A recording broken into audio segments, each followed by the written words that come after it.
Okay, so I want you to picture this. It's a scenario I think, well, almost everyone has been in, or at least you kind of fear being in it. Right. You are in a hospital room, and maybe it's, I don't know, 2 in the afternoon on a Tuesday. The room is quiet. Almost too quiet. Yeah, too quiet. You, or maybe a family member is just lying there. Playing the waiting game. Exactly, the waiting game. Because you know something needs to happen.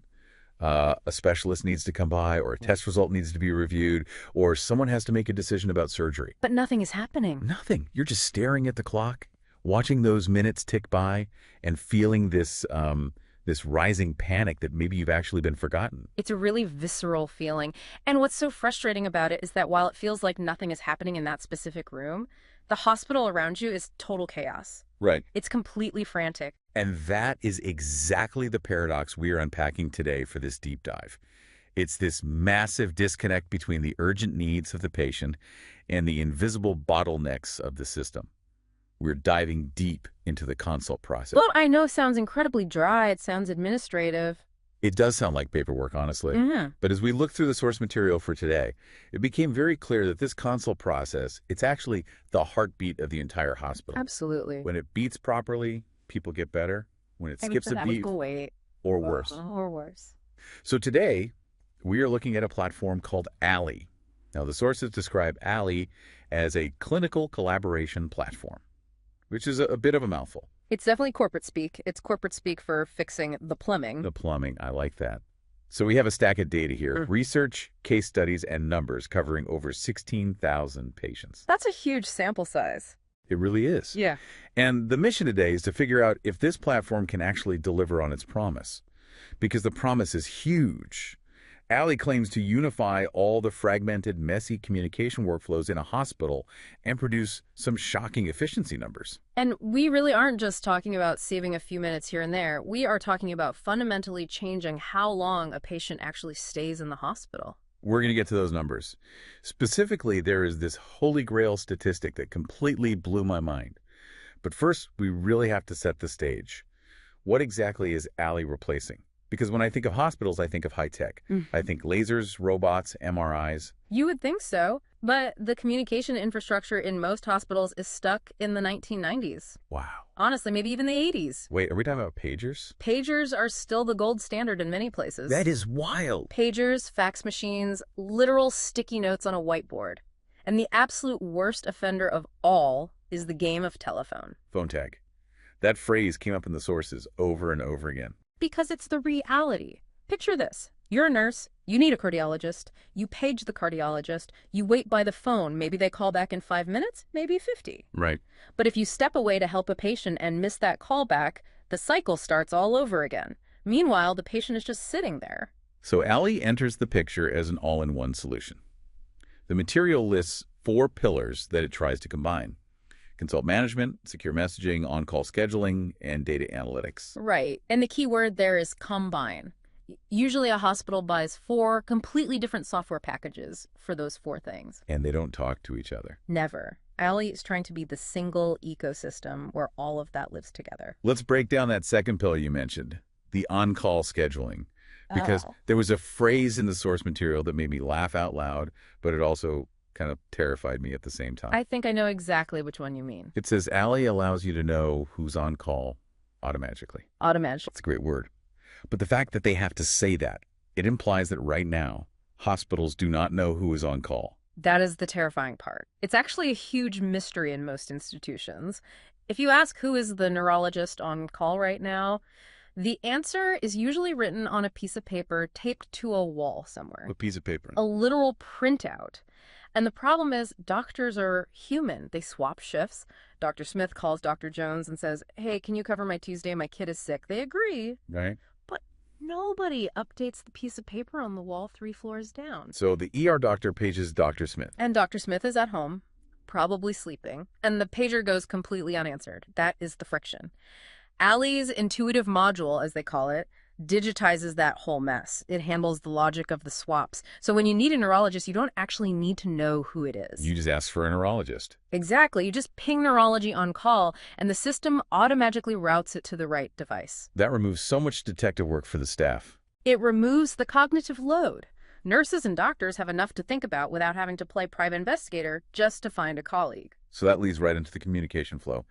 The source material contrasts the old way, which they call the black hole, with real-time consult tracking. Think about ordering a pizza or getting an Uber. You know exactly where it is. Order received. Pizza in oven. Driver en route. You have total visibility. And yet, when we are dealing with life and death heart conditions, we usually have zero visibility. Precisely. You send a page into the ether and you just pray. Allie changes that to a transparent timeline. The nurse can see it step by step. Request sent. Doctor viewed request. Doctor accepted. Doctor is en route. That transparency must change the feeling in the ward completely. It changes everything. It moves the staff from a state of intense anxiety, like, did they get my message, to a state of certainty. Yeah. And that brings us to the impact because the numbers here are, frankly, aggressive. They are. And I want to dig into them because usually marketing brochures are vague, better efficiency, smoother workflow. But Allie's throwing down very specific percentages. Let's start with speed. Let's do it.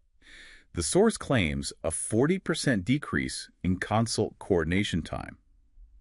Now, is this the time the doctor spends actually treating the patient? No, and this is a really important distinction. Coordination time is the administrative tax. It's the overhead of healthcare.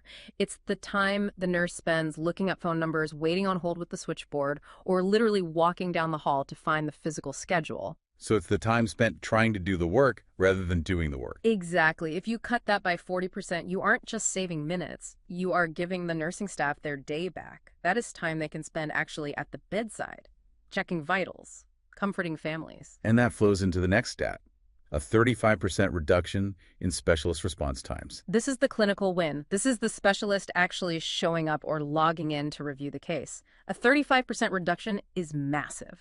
Yeah, that's a third of the time. Right. If you're having a stroke or you have a rapidly spreading infection, time is tissue. Getting a specialist's eyes on the problem a third faster isn't just convenient. It can be the difference between a full recovery and a permanent disability. There's another number here that I think speaks to the psychological aspect we touched on earlier, a 68% improvement in first response time.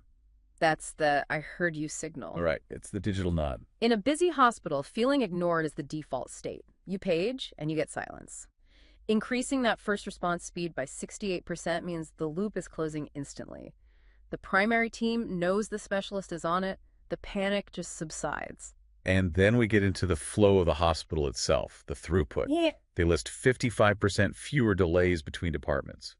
The source labels this under care transitions. Hospitals are factories. I know we don't like to think of them that way, but they are. You move from the ER to imaging, from imaging to a ward, from a ward to surgery. Every one of those moves is a transition, and every transition is a chance for the ball to be dropped. The porter doesn't show up, or the bed isn't clean. Exactly. If you have 55% fewer delays there, the conveyor belt keeps moving. And that leads to this really interesting stat, a 47% increase in same-day completions. Explain why same day is so critical here. Why does it matter if it happens today versus tomorrow morning? Because of the witching hour. The witching hour. Yeah. In hospital medicine, things slow down late in the afternoon. Labs close, non-urgent imaging shuts down, consultants go home. If you don't get the consult done by, say, 3 in the afternoon, it often gets bumped to the next day. So missing the cutoff by 10 minutes can literally cost you 24 hours. Exactly. It's a cliff edge. If Allie helps you get the request in and answered before that cliff edge, you save an entire day of hospitalization. Which brings us to the big one. The number that I assume makes hospital CEOs sit up and pay attention. The Holy Grail. 25% shorter hospital stays. It sounds almost too good to be true, doesn't it? It does. I mean, if you told me a new drug reduced recovery time by 25%, I'd believe it. But a messaging app, how does software get me out of the hospital a quarter of the time faster? You have to do the math on the friction. We tend to think patients stay in the hospital because they need to be there medically, but studies show a huge percentage of hospital time is just waiting. Waiting for the consult. Waiting for the scan. Waiting for the discharge order to be signed. It's logistical lag. Right. If you take a 4-day hospital stay and you eliminate the phone tag, you catch the specialist before they leave for the day, and you coordinate the discharge paperwork instantly, you easily shave off a full day. That's your 25%. And for the hospital, that's not just efficiency, that's raw capacity. It's free real estate. Yeah. If you have a 500-bed hospital and you reduce the length of stay by 25%, you've effectively created 125 new beds without building a single room. That is incredible. In a world where ERs are overflowing and patients are stuck in hallways, that is the single most valuable thing you can do. And for the patient. You get to go home. And you want to go home. Hospitals are full of resistant bacteria and noise. The safest place to recover, once you are stable, is your own bed. So getting you out sooner is actually better care. The source sums this up as real results, better patient care. It's connecting the dots directly between secure messaging and better health outcomes. It's the butterfly effect. A better text message leads to an empty bed. But, and there's always a but, technology is only as good as the people who actually use it. We've all seen expensive software that nobody touches because it's a pain to use. The user experience trap. Exactly. So let's look at who is actually using Allie. The source material breaks it down by role: physicians, nurses, and IT and leadership. Let's start with the doctors. The hardest group to please. The headline for physicians is instant patient data at your fingertips. But the stat that really stood out to me was a 30% decrease in documentation burden. Ask any doctor why they are burnt out. They won't say too many patients. They will say too much clicking, too much paperwork. It's the administrative load. It's completely crushing. If Allie allows for seamless handoffs, where the conversation history actually is the documentation, that's a game changer. It means I don't have to hang up the phone and then spend 10 minutes typing out what we just talked about. It's already there. So that 30% reduction isn't just about speed. It's about sanity. It's about letting doctors be doctors, not data entry clerks. Now for the nurses. The source says Allie is designed around how nurses deliver care. Nurses are the quarterbacks. They are managing everything. But often they feel powerless because they are waiting on other people. The benefit here is reducing communication barriers. And real-time status tracking. That goes back to the anxiety we talked about. If a patient is in pain and the family is yelling, "Where's the doctor?" the nurse usually has to say, "I don't know, I paged them." That is a horrible position to be in. It makes them look incompetent, even though it's totally not their fault. Exactly. But with Allie, the nurse can look at the screen and say, "Dr. Smith has accepted the request and is currently finishing up in the ER. She will be here in approximately 15 minutes. That empowers the nurse. It gives them control back. And finally, the IT and healthcare leaders, the folks keeping the lights on. For them, it's about reliability, secure, scalable operations, high uptime. They note it's a cloud-based solution. And simplifying the budget. Right. Instead of paying for a paging contract and a scheduling software and a secure chat app, you consolidate. It's one vendor to manage. That simplifies resource management significantly. There is one statistic in the engagement section that I found really telling, because usually you have to drag people kicking and screaming to use a new system. But the source claims 45% more engagement from on-call specialists. That is the ultimate validation. Why is it higher, though? Is it just because it's an app on their phone? It's because it respects their time. Doctors are rational actors. If a pager disrupts their dinner and gives them zero information, they resent it. If an app dings, tells them exactly what the patient needs, shows them the EKG, and lets them reply on my way with one tap, they will use it. It removes the friction. It makes doing the right thing the easy thing. And because they are using it, the hospital gets a byproduct that is almost as valuable as the communication itself: data. The fourth pillar, data analytics. Actionable analytics. The source mentions quality metrics and doctor approval tracking. This is where you move from anecdote to actual science. In the past, if a department felt like the orthopedics team was slow, it was just a rumor. Oh, they never answer on weekends. It was just office politics. Exactly. With Allie, you can pull the report. You can monitor consult performance down to the minute. You can see, actually, orthopedics responds in 12 minutes on average, but neurology takes 45. You can pinpoint the exact bottleneck. And you can fix it. Maybe neurology is understaffed. Maybe they have a bad workflow.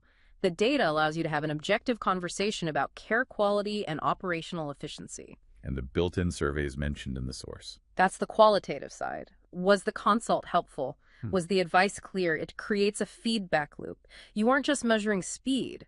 You're measuring value. So when we step back and look at this deep dive, we're really telling a story about the invisible infrastructure of healthcare.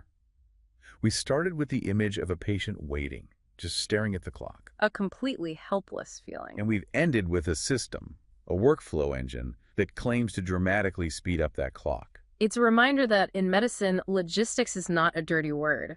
Logistics is treatment. I love that. Logistics is treatment. It really is. We spend billions on developing new drugs. But if we can't communicate well enough to get the drug to the patient on time, it doesn't matter. Ali is proving that fixing the communication can be just as powerful as a new medical discovery. No more waiting around. That's the tagline from the source. And when you look at the 25% reduction in stay, the 55% drop in delays, it seems like they are backing it up. They are showing that the waiting room doesn't have to be the defining experience of healthcare. So here is the thought I want to leave you with today. We've crunched the numbers, we've seen the impact of the platform, but I think this points to something much bigger. What's that? We constantly hear about the healthcare crisis, the overcrowding, the lack of beds, the burnout. We treat it like it's purely a shortage of resources. We assume we just need more hospitals. Exactly. But if a software platform, just by organizing the conversation better, can unlock 25% more capacity, it forces us to ask a pretty provocative question. How much of the current healthcare crisis is actually a medical crisis?